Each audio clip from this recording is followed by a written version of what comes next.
Olá pessoal, eu sou a Juliana Bezerra e nesse vídeo eu vou falar sobre um assunto que é muito discutido e que gera muita dúvida, muitas opiniões, enfim, que é a questão do modelo anêmico versus o modelo rico de objetos de domínio.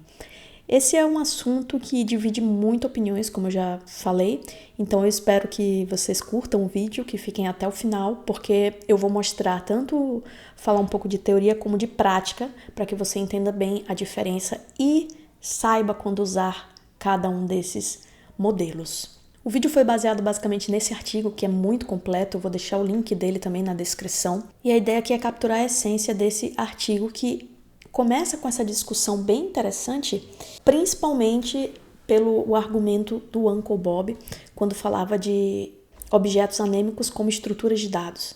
Então, o que motivou o surgimento dessa discussão é principalmente a afirmação de que você pode trabalhar com classes ou com estrutura de dados. E no modelo anêmico, você estaria trabalhando apenas com estruturas de dados. Como assim? O que isso significa? É isso que eu vou mostrar agora para vocês na prática. Então, partindo dessa definição, a gente pode considerar que estruturas de dados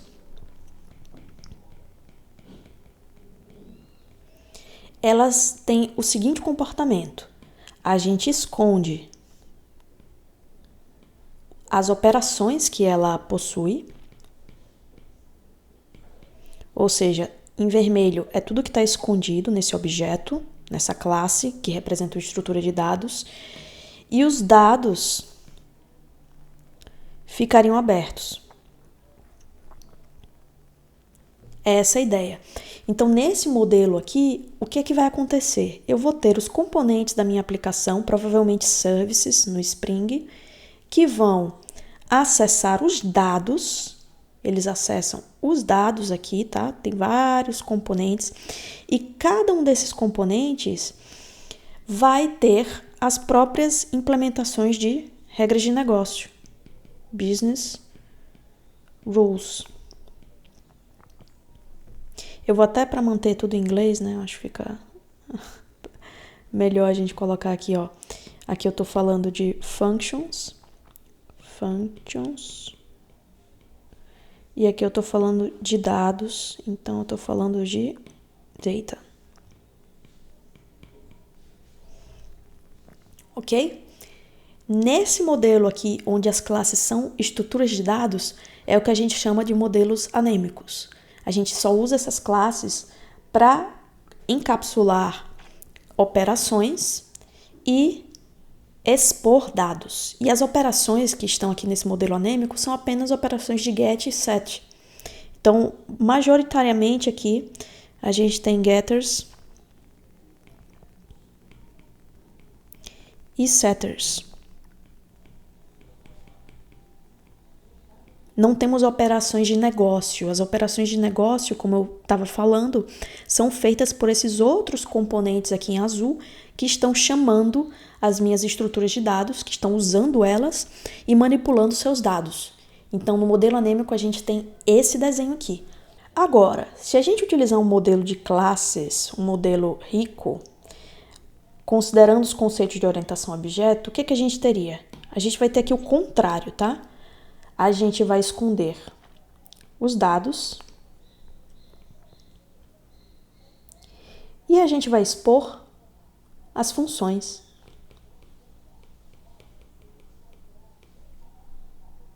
Então, meus objetos agora, que eu estou trabalhando aqui como classes, eles têm comportamento, eles expõem para o mundo exterior uma interface de funções. E a grande diferença é que aqui, nessas funções, eu vou ter minhas regras de negócio.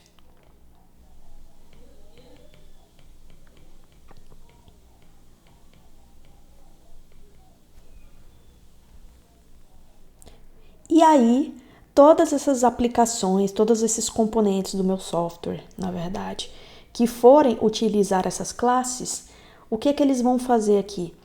Eles vão utilizar as funções que estão abertas e, portanto, eles não terão as regras de negócio. eles não estarão trabalhando com essas regras. Eles estarão trabalhando apenas em orquestrar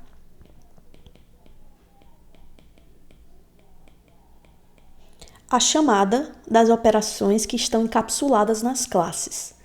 De uma certa forma, ironicamente, eles se tornam anêmicos, porque eles apenas vão orquestrar a ordem que as operações serão chamadas. Eles não terão a lógica dentro deles. Então, nesse modelo aqui, rico, a gente está criando nossas classes, que representam os conceitos no mundo real que o nosso programa interage, expondo nelas as funções, as operações e escondendo os dados. Então, eu não posso acessar diretamente os dados como eu fazia aqui com os gets e setters no modelo anêmico. Essa é a diferença entre o modelo anêmico e o modelo rico, da forma mais resumida que eu pude colocar aqui para vocês e mais didática possível.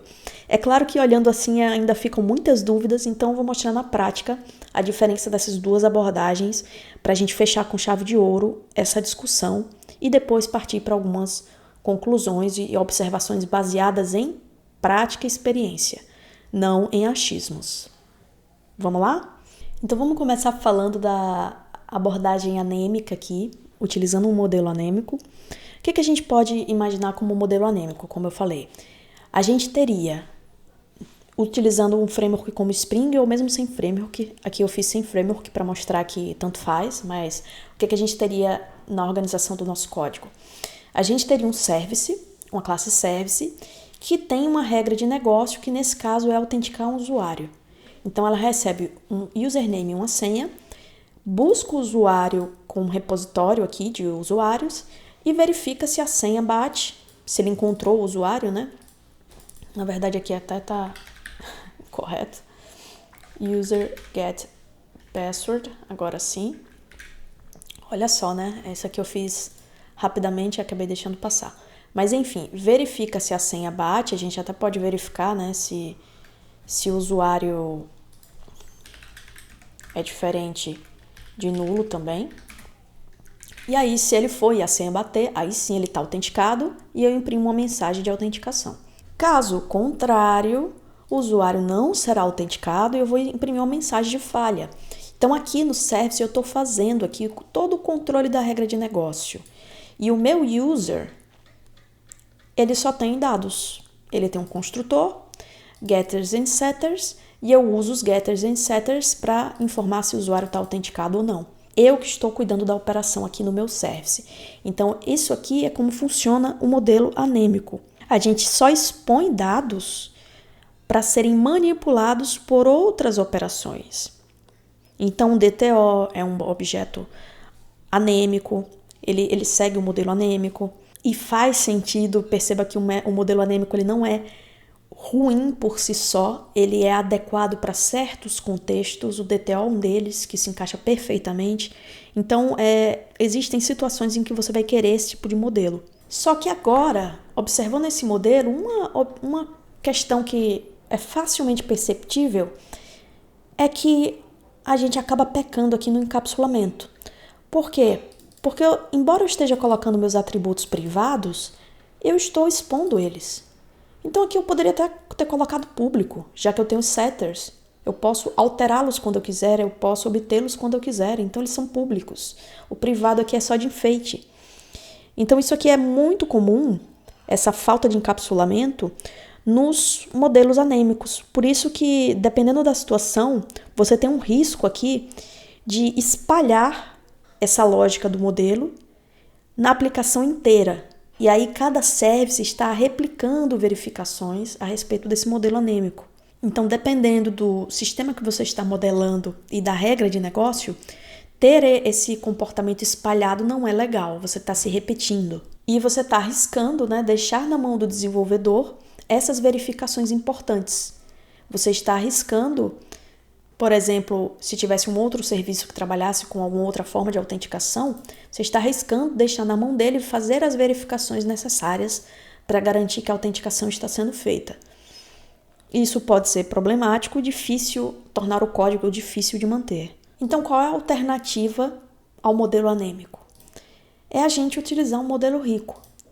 E nesse modelo rico, lembrando, gente, o exemplo que eu estou colocando aqui é para simplificar a explicação. Talvez não seja o melhor exemplo, não dê para explorar tudo, mas ele com certeza vai te dar uma visão da diferença de trabalho que a gente usa, de implementação que a gente usa quando muda aqui o modelo de domínio trabalhado. No modelo rico, como eu estava falando, a gente vai ter o quê? A lógica de autenticação, nesse caso, dentro do objeto. Então aqui o meu service ele é apenas um orquestrador de operações. A lógica de autenticação está centralizada no objeto user. O user é responsável agora pela autenticação. E o que é que eu ganho com isso? Eu não tenho mais aquele risco de encapsulamento, porque agora eu não tenho métodos getters e setters, perceba. É claro que eu posso ter no modelo rico também, mas essa disponibilização de getters e setters é feita quando necessário. Idealmente a gente expõe funções que trabalham nesses dados e não os dados em si. É isso que eu estou tentando reforçar sempre aqui com vocês em relação ao modelo rico. Então os atributos de fato são privados. E aí eu crio uma operação sempre que for necessário para modificar esses valores ou para obtê-los.